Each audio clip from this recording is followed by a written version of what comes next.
போன வாரம் கணேஷும் வசந்தும் மலைமாளிகைக்குள்ளே அந்த காஞ்சனாவை தேடிட்டு போனதா நம்ம பார்த்தோம். அங்கே போனப்போ அவங்கள 2 பேரையுமே ஒரு குரல் அங்கேருந்து வாங்கன்னு சொன்னதா கேட்டோம். ஓகேவா? அடுத்து என்ன நடக்குதுன்றத பார்ட் 4ல் பார்க்கலாம் வாங்க. அவங்க 2 பேருமே ஒரு பயத்தோடவே அந்த கதவை தட்டுறதுக்கு பக்கத்தில் போகும்போது வாங்க அப்படின்னு ஒரு குரல் கேட்டுச்சு. 2 பேரும் பயந்து ஒருத்தருக்கு ஒருத்தர் பார்த்துட்டு நின்னாங்க. கணேஷ் வசந்த் வாங்க உங்களை எதிர்பார்த்தேன்னு சொன்னதும் 2 பேரும் சுற்றி முற்றி பார்க்குறாங்க. என்ன பார்க்குறீங்க? நேராக உள்ளே வாங்க, கதவு திறந்து தான் இருக்குன்னு அந்த குரல் சொல்லுது. நீங்கள் எங்கே இருக்கீங்க அப்படின்னு கேட்டோடனே நான் இங்கே ஹாலில் தான் இருக்கேன், உள்ளே வாங்க அப்படின்னு சொன்னதும் 2 பேரும் உள்ள ஹால்குள்ளே நுழையிறாங்க. பார்த்தா அங்கே செல்வரங்கம் ஒரு அலமாரி பக்கத்தில் நின்றுட்டுருக்கிறது தெரியுது. ஒரு சந்தன கலர் ஜிப்பாவில் ரிம் இல்லாத கண்ணாடி, நெத்தியில் பெரிய பொட்டு வச்சுட்டு ஒரு மாந்திரிகர் போல் அங்கே அவர் நின்றுட்டுருக்கதா பார்க்குறாங்க.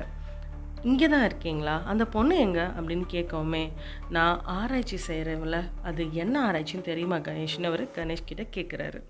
ஏதோ லாஞ்சிட்டிவிட்டி, உயிர் வாழ்கிறத நீடிக்கிறது தானே அப்படின்னு சொன்னபோது இல்லை, இது கூடு விட்டு கூடு பாயறதுக்கான ஒரு ஆராய்ச்சி அப்படின்னு சொல்கிறாரு. கூடு விட்டு கூடு பாயறதா? அதாவதுன்னு 2 பேரும் யோசிக்கும்போது உயிர் உடலை விட்டு வெளியே போயிட்டு இன்னொரு உடம்புக்குள்ளே புகுந்துடுது. இது சாத்தியம்னு நீங்கள் நம்புறீங்களான்னு கேட்குறாரு. இல்லை, கட்டாயமாக இது சாத்தியமே இல்லைன்னு சொல்ல சாத்தியம்னு காமிச்சிட்டு நிரூபித்து காட்டினா என்ன பண்ணுவீங்கன்னு கேட்குறாரு. அது எப்படிங்க, இது வரைக்கும் நம்பிக்கிட்டு இருக்க சயின்ஸு, வேதியியல், இயற்பியல், உயிரியல் எல்லாமே பொய்யின்னு ஆயிருமே. நோனோ, நான் இதை நம்பலை அப்படின்னு கணேஷ் சொல்கிறாரு. பொய்ன்னு சொல்லலை, அதுக்கும் மேலே ஒரு இயல் இருக்குதுன்னு வசந்த் அவர் பக்கத்தில் போயிட்டு, செல்வரங்கம் சார், நீங்கள் எப்படி இதை நிரூபிக்க முடியும்? உங்கள் உடலை விட்டு உயிர் பிரிஞ்சு இப்போது என் மேலே வந்து ஒட்டிக்க முடியுமா அப்படின்னு கேட்குறாரு. இல்லை, காலையில் நீங்கள் என் உடலை பார்த்தீங்களா, அது எப்படி இருந்துச்சு அப்படின்னு கேட்டப்போ ஒரு மாதிரி பசலையாக பச்சையில் பூசின போல் இருந்துச்சு அப்படின்னு சொல்கிறாங்க. அப்போது என் உடலை விட்டு நான் வெளியே போயிருந்தேன். அது எப்படி சார், ஒரு பலூன் விற்கிற மாதிரியா, பலூனில் இருந்து காற்று நிரப்பி அதை பறக்க விடுற மாதிரியான்னு கேட்கும்போது கணேஷ் குறுக்கிட்ட எங்கே போயிருந்தீங்க அப்படின்னு கேட்கும்போது காஞ்சனாவோட உடலுக்குள்ளே நான் போயிருந்தேன் அப்படின்னு அவர் சொல்கிறாரு. என்னது அப்படின்னு 2 பேரும் ஒரே நேரத்தில் கேட்க, ஆமாம் கணேஷ் வசந்த், இது அவசரப்பட்டு உங்ககிட்ட சொல்ல வேணான்னு பார்த்தேன். இருந்தாலும் என்னோட இந்த மகத்தான கண்டுபிடிப்பை மறைச்சி வைக்கிறதுக்கெல்லாம் எனக்கு விருப்பம் இல்லை.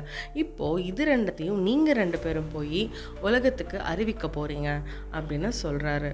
இப்படியே யோசிச்சுட்டே இருக்கும்போது என்ன சார் சொல்கிறீங்க, இது எல்லாமே பொய் அப்படின்னோடனே கணேஷ் நீங்கள் அப்படின்னு, சார் உயிர்னு எதுவுமே கிடையாது சார், கிளினிக்கல் டெத்துங்கிறதுனா அதெல்லாம் நான் நிறைய படித்தாச்சு கணேஷ், அதெல்லாம் வேண்டாம், நான் இப்போ செய்ய போகிறத பாருங்கள், பார்த்துட்டு அதுக்கப்புறமா பேசுங்க அப்படின்னு செல்வரங்கம் சொல்கிறாரு. என்ன செய்ய போகிறீங்க அப்படின்னு சொன்னோன்னே காஞ்சனா அப்படின்னு அவர் கூப்பிட உள்ள ஒரு ரூமில் இருந்து காஞ்சனா வெளியில் வராங்க. அப்போ அதை பார்த்துட்டு வசந்த், பாஸ் எனக்கு என்னவோ கதை வசனம் போகிற போக்கே சரியில்லை அப்படின்னு சொல்லிட்டு இருக்கும்போது 2 பேரும் அங்கே காஞ்சனா வரதை பார்க்குறாங்க. காஞ்சனான்னு அவரை கூப்பிட்டதும் பக்கத்தில் இருக்க ரூம் கதவை திறந்து அந்த பொண்ணு பொம்மை மாதிரி வந்து உட்காடுறா. மிஸ்டர் செல்வரங்கம், நீங்கள் எது செய்கிறதா இருந்தாலும் எந்த வித்தை காட்டினாலும் நான் கன்வின்ஸ் ஆக போகிறதில்ல, அதனால் இதெல்லாம் வீணுன்னு சொல்லுமே, கொஞ்சம் பொறுமையாக இருக்கீங்களா அப்படின்னு சொல்லிட்டு அவர் அந்த பொண்ணை பக்கத்தில் போகிறாரு. அந்த பொண்ணு இவங்க 2 பேரையுமே அப்படியே வெறிக்க பார்த்துட்டு இருக்கிறா. கணேஷ், இப்போ நான் படுத்துப்பேன், யோக நிஷ்டையில் இருந்துட்டு சமாதி நிலைக்கு போயிடுவேன். உன்னிப்பாக கவனிச்சிங்கன்னா என் உயிர் என் உடல்ல இருந்து பிரிஞ்சு அவள் உடலில் போய் சேர்றத பார்க்கலாம். உலகத்திலேயே மிக மகத்தான ரகசியம் உடல் மிகை உயிர்னு பிரபந்தத்தில் சொல்லியிருக்காப்புல, அதை பிரிச்சுட்டேன். அதுக்காக நான் படித்த புத்தகங்கள் நிறையா, செஞ்ச மூலிகை ஆராய்ச்சிகள், ஆமை ஆராய்ச்சி, ஜெரண்டாலஜிலேருந்து ஜெனட்டிக்ஸ் வரைக்கும், சைக்ளோஸ்போரின்லேருந்து பிளேட்லெட்ஸ் ட்ரான்ஸ்ஃபார்ம், எத்தனை தெரியுமா? கடைசியில் உயிர்ன்றது ரொம்ப ஒரு சிம்பிளான விஷயம். அது ஒரு சட்டையை கழட்டி வச்சுட்டு இன்னொரு சட்டையை எடுத்து போட்டுக்கிறாப்புல தான், அவ்வளவுதான். நம்முடைய உயிர் நாடின்னு ஒன்று இருக்குது, உள்ளுக்குள்ளே நடு மத்தியில் ஒரே 1 கியூபிக் சென்டிமீட்டர் காற்று வடிவத்தில் இருக்குது, அதை பிடிச்சிட்டா போதும் அப்படின்னு அவர் சொல்ல, நீங்கள் சொல்கிறதெல்லாம் முழுக்க சூடோ சயின்ஸுன்னு சொல்லுவாங்க அப்படின்னோடனே பார்த்தப்புறம் நீங்கள் நம்புவீங்களா மாட்டிங்களாண்ணா, என்ன காட்ட போகிறீங்க, பேசிகிட்டே இருக்கீங்களேன்னு சொல்ல அவர் மெதுவாக நடந்து போய் அந்த விளக்கு அணைச்சார். அங்கே அந்த ரூமில் மொத்தத்துக்கே ஒரே ஒரு நீல கலர் விளக்கு மட்டும் எரியுது. நடுவில் காஞ்சனா உட்காந்துருக்கான். அவர் காஞ்சனாவை தாண்டி போயிட்டு ஒரு இடத்துல காலை விரைச்சி ஒரு யோகா போஸில் படுக்கிறாரு. அவர் படுத்து கொஞ்ச நேரத்திலேயே அவர் ஆள்காட்டி விரல் எடுத்து அவரோட வலது நாசியில் வச்சு மூடி மூச்சை நிறுத்திட்டு சட்டுன்னு சரிஞ்சு விழுந்துட்டாரு. அந்த பாதி இருட்டில் வசந்தும் கணேஷும் ரொம்ப தெளிவாக தான் அதை பார்த்தாங்க. நீல நிலத்தில் ஒரு காற்று மாதிரி ஒரு இது செல்வரங்கத்திட்ட இருந்து புறப்பட்ட அந்த பொண்ணுக்கிட்ட போய் சேருது. இதுவரை சும்மா இருந்தவ பேச தொடங்கினா. கணேஷ் வசந்த், இப்போவாது புரியுதா நான் சொன்னது சாத்தியம்னு? நான் தான் செல்வரங்கம் பேசுகிறேன். இந்த பெண்ணோட உடல்ல இருந்து உயிரில் புகுந்துக்கிட்டு சரியாக 3 அல்லது 4 நிமிஷம் ஆகுது. பாஸ், என்ன சொல்கிறீங்க? குரலை பாருங்கள், செல்வரங்கம் பேசுகிற மாதிரியே இருக்குது அப்படின்னு வசந்த் ஆச்சரியத்தோடு சொல்ல, கணேஷ் இந்த பக்கம் அசையாமல் இருக்க செல்வரங்கத்தை பார்த்துட்டு எதிரில் இருக்க அந்த பொண்ணை சந்தேகமின்றி செல்வரங்கத்தில் குரலில் தானே அவள் பேசுகிறான்றதையும் பார்த்துட்டு, இது எப்படி சாத்தியம்னு யோசிக்கிறீங்களா? இல்லை வித்தேம்பிங்களா? கண்கட்டி வேலைம்பிங்களா? உண்மையான விளக்கத்தை தவிர வேற என்னெல்லாம் சொல்லுவீங்க? உண்மையான விளக்கம் இதுதான். இவளுக்குள்ள நான் புகுந்திருக்கேன், அவ்வளோதான். 1 நிமிஷத்துலேருந்து 3 நிமிஷம்தான் இது வரைக்கும் சாத்தியமாக இருக்குது. அதுக்கப்புறம் உடம்பு தாங்கிறது இல்லை. இன்னும் சில பிரச்சனைலாம் இருக்குது, அதை அப்புறம் சொல்கிறேன் அப்படின்னு அவர் சொல்லவுமே சட்டுன்னு அந்த பொண்ணு பேசுகிறத நிறுத்திட்டா. மறுபடியும் அதே நீல நிற புகை, அதே புகைன்னு சொல்ல முடியாது, பட் அந்த மாதிரி ஒன்று காற்றுல எழுந்து கார்ட்டூனில் போகிற மாதிரியே போய் செல்வரங்கத்தோட உடம்புக்குள்ளே போய் சேருது. அவர் சட்டுன்னு உயிர் வந்தா போல் எந்திரிக்க, அப்போது மறுபடியும் எல்லா லைட்டும் எரிஞ்சு அந்த ரூம் ஃபுல்லாக பிரைட் ஆகுது. செல்வரங்கம் சமாதி நிலையிலேருந்து எந்திரிச்சிட்டு இப்போ என்ன சொல்கிறீங்க அப்படின்னு கேட்க, வசந்த் அந்த பொண்ணையே பார்த்துட்ருக்காரு. கொஞ்ச நேரத்தில் எந்திரிச்சிருவாங்க, பதட்டப்படாதீங்க அப்படின்னு சொன்னோன்னே, கணேஷ் நீங்கள் நம்புறீங்களா இல்லையான்றது எனக்கு பிரச்சனை இல்லை, நீங்கள் நம்பி தான் ஆகணும். நம்பி இதை இந்த உலகத்துக்கு அறிவிக்கணுங்கிறதுலாம் என் ஆசை இல்லை. என்னை பொறுத்த வரைக்கும் உயிர் இருக்குது, அது உடல்லேருந்து விலகி மற்றொரு உடலில் போய் கலக்க முடியும். ஒரு உடலில் 2 உயிர் 3 உயிர் இருக்கிறதுலாம் சாத்தியம், சகஜம். ஷிட்சோஃப்ரீனியான்னு நீங்கள் சொல்கிறதெல்லாம் ஒரு உடல் 2 உயிர் தானே அப்படின்னு சொன்னோன்னே அந்த பொண்ணு பக்கத்தில் எழுந்திரிச்சு உட்கார்றா. காஞ்சனா, நீ போகலாம் அப்படின்னு சொன்னதும் இவங்க 2 பேரும் இருக்கிறத கூட கவனிக்காமல் அந்த பொண்ணு இவங்க 2 பேரையும் தாண்டி வெளியே போகிறா. பேச மாட்டாங்களா அப்படின்னு வசந்த் கேட்டப்போ, பேசுவா, அதில் தான் சிக்கல். அதுக்கு தான் டாக்டரை கூட்டிகிட்டு வர சொன்னேன் உங்களை. நான் நினச்ச மாதிரி என்னோட ஆராய்ச்சி இன்னும் முடியல, அதில் சின்ன சின்ன சிக்கல்கள் இருக்க தான் செய்யுது, அதை இன்னும் தீர்க்க முடியல. அதனால தான் நீங்கள் அவசரப்பட்டு எதுவும் செஞ்சிடக்கூடாதுன்னு தான் நான் உங்ககிட்ட இதை எதையுமே சொல்லாமல் இருந்தேன்னு சொல்கிறாரு. இந்த பொண்ணை இன்னும் ஒரு நாள் 2 நாளில் ரிலீஸ் பண்ணிடுவேன். நான் நிரூபிக்க வேண்டியதெல்லாம் நிரூபிச்சாச்சு ஏறக்குறைய அப்படின்னு அவர் சொல்லணும். இன்னும் என்ன நிரூபிக்க வேண்டியது இருக்குன்னு வசந்த் கேட்க, சொன்னேனே குரல் மட்டும்தான். குரல் மட்டும் நீங்கள்லாம் நம்பணும்னு அவசியம் இல்லை. உலகம் நான் எப்பேற்பட்ட ஜீனியஸ்னு தெரிஞ்சுக்கிட்ட பிற்பாடு செல்வரங்கத்தை நாங்கள் பார்த்தோம், பேசணும்னு நீங்கள் சொல்லிக்கோங்க, பெருமைப்பட்டுக்கோங்க. குட் நைட், போயிட்டு வரீங்களா அப்படின்னு செல்வரங்கம் சொல்ல, வரோம், அந்த பொண்ணுங்க கூட அனுப்பி வச்சான்னு கணேஷ் சொன்னதும், அதான் சொன்னேனே கணேஷ், இன்னும் 1 நாள் 2 நாளில் நான் அனுப்பிச்சிருவேன்னு சொன்னதும் மெதுவாக அங்கேருந்து எந்திரிச்சு அங்கேருந்து ஒரு ஸ்க்ரீனை விலக்கி காமிக்கிறாரு. இங்கே பாருங்கள் எவ்வளோ நிம்மதியாக தூங்குறான், அவளை எழுப்பி அழைச்சிட்டு போகிறேன்னு சொல்கிறீங்கன்னு சொன்னதும் 2 பேருமே ஹோட்டலுக்கு திரும்பி வந்துடுறாங்க. பாஸ், நிச்சயமாக சொல்லுங்கள், அந்த ஆள் உயிர் பிரிஞ்சு அவன் மேலே போய் சேர்ந்துச்சா அப்படின்னு கேட்க, இல்லை வசந்த், ஆனால் அதை நம்ம பார்த்தோம் தானே, அங்கே ஒரு ப்ளூ கலரில் ஒரு ஒளி வந்து அப்படியே போச்சு. கடைசியாக அந்த பொண்ணும் வந்து செல்வரங்கத்தோட குரலில் பேச, அதுக்கப்புறம் மறுபடியும் அந்த ஆவி பிரிஞ்சுன்னு வசந்த் சொல்லும்போது, வசந்த், இந்த மாதிரி ஆவி பிரிகிற பிஸ்னஸ் எல்லாம் நம்பணும்னா நம்ம சில ஆதாரமான விஞ்ஞான உண்மைகளை மறுக்கணும். 100கணக்கான 1000கணக்கான வருஷங்களாக சிந்திச்சு ஆராய்ச்சி செஞ்சு கண்டுபிடிச்ச விஷயங்களை அடியோடு மறுக்கணும்னு சொல்லும்போது, புரியுது ஆனான்னு வசந்த் இழுக்க, நீ இப்போது சர்க்கஸில் மேஜிக் பார்க்குற. ஒரு பொண்ணு துணியை மூடிட்டு அப்படியே அலாக்கா அந்தரத்தில் படுக்க வைக்கிறாங்க. இதனால் புவியீர்ப்பு கிராவிடேஷன் இல்லைன்னு நீ சொல்ல முடியுமா? இல்லை சர்க்கஸ்காரனை நம்புவியா, ஐன்ஸ்டைனை நம்புவியா? அது மாதிரி தான் செல்வரங்கம் வேலையும். அவர் ஏதோ பிடிவாதமாக நம்புகிறாரு உயிர் தனியாக இருக்குன்னு, அது உடல்ல இருந்து பிரிக்க முடியும்னு.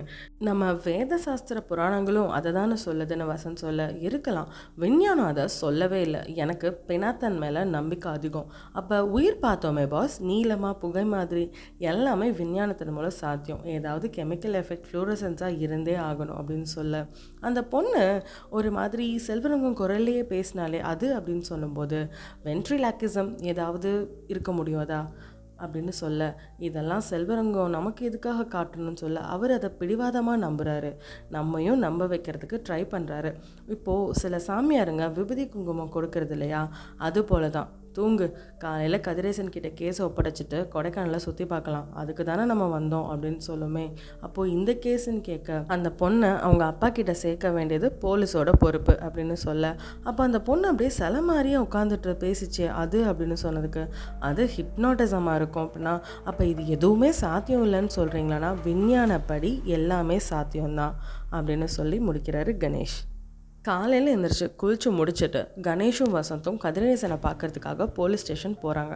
போலீஸ் ஸ்டேஷன் வாசலில் அந்த மாருதி ஜிப்ஸி நின்றுட்டுருக்கு. வாங்க கணேஷ், வாங்க வசந்த், நேற்றுக்கு நீங்கள் வந்ததும் நல்லதாக போச்சு.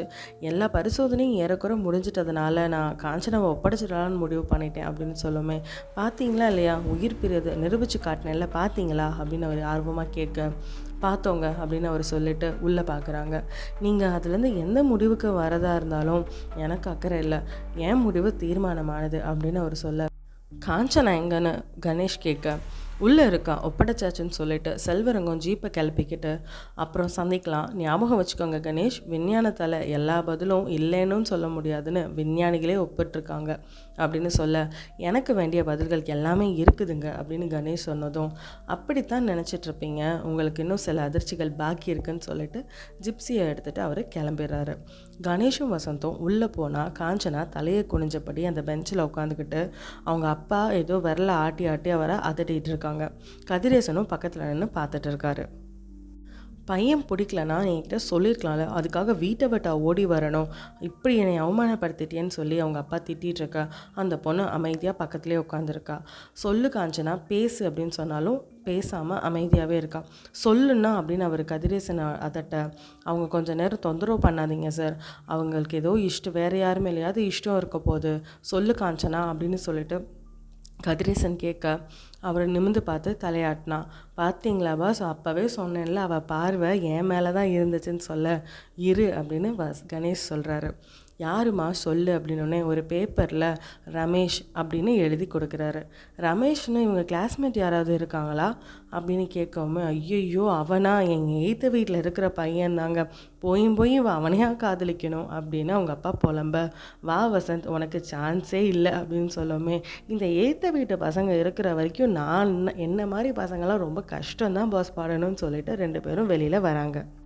பேசிக்கிட்டே 2 பேரும் வெளியில் வரும்போது வசந்த் கேட்குறாரு, பாஸ், காஞ்சனா செல்வரங்கத்தோட விளம்பரத்தை பார்த்து அப்ளை பண்ணி வீட்டில் சொல்லாமல் ஓடி வந்திருக்கா, அதெல்லாம் சரிதான், ஆனால் இந்த கேஸில் ஒன்றே உதைக்குது, இஎன்டி ஸ்பெஷலிஸ்ட் டாக்டர் எதுக்கு அப்படின்னு சொன்னதும், எனக்கு தெரியல அப்படின்னு சொல்லிட்டு 2 பேரும் வெளியில் வராங்க. அப்போது தாமோதரனும் காஞ்சனாவும் வெளியில் வரும்போது, கதிரேசன் சார் ரொம்ப நன்றி, அப்போ வரட்டுமா, நான் போய் பஸ்ஸை பிடிச்சா தான் இப்போ மதுரைக்கு கிளம்ப முடியும்னு சொல்லிட்டு காஞ்சனாவை கூட்டிகிட்டு அவங்க அப்பா வெளியில் போகிறாரு. காஞ்சனா, அப்பா சொல்கிறத கேளு, உன் நல்லதுக்கு தான் செய்வாருன்னு சொல்லி அனுப்பி வைக்கிறாங்க. காஞ்சனாவும் தலையசைச்சிட்டு கணேஷையும் வசந்தையும் ஒரு மாதிரி முறைச்சி பார்க்குறா. அதே கேலியான ஒரு பார்வை உள்ளே வரும்போது அந்த ஜிப்ஸி மேலே உட்காந்துட்டு ஒரு பார்வை பார்த்துருப்பால, அதே பார்வையாக இருக்குன்ற ஒரு உண்டுதல் கணேஷுக்கு ஏற்படுது. அப்போது வசந்த் பக்கத்தில் இருந்துட்டு, பாஸ் ஒன்று கவனிச்சிங்களாம்னா, இது வரைக்கும் அந்த பொண்ணு பேசவே இல்லை. ஆமாம், ஊமையாக இருப்பாளோன்னு சொன்னோமே, இல்லை இப்போ பேசுகிறா பாரு அவங்க அப்பா கூட அப்படின்னு சொன்னதும் காஞ்சனா அவங்க அப்பாவை தடுத்து நிறுத்திட்டு, அப்பா இனிமேல் எனக்கு கல்யாணத்தை கட்டாயப்படுத்தாதீங்கன்னு வாக்கு கொடுத்தா தான் நான் உங்கள் கூட வருவேன்னு சொல்ல, சரி உன் குரலுக்கு என்ன ஆச்சு அப்படின்னு அவங்க அப்பா கேட்க, 2 பேரும் கணேஷும் வசந்தும் ஒருத்தர் பார்த்துட்டு, பாஸ் கவனிச்சிங்களா அப்படின்னு சொல்ல, ஆமாண்டான்னு கணேஷ் சொல்கிறாரு. என்ன அந்த குரலில்? காஞ்சனா பேசும்போது செல்வரங்கத்தோட குரல் இருக்குது, இது எப்படி சாத்தியம் அப்படிங்கிற ஒரு கேள்வியோடவே இந்த கதையை முடிச்சிருக்காரு இந்த ஆத்தர்.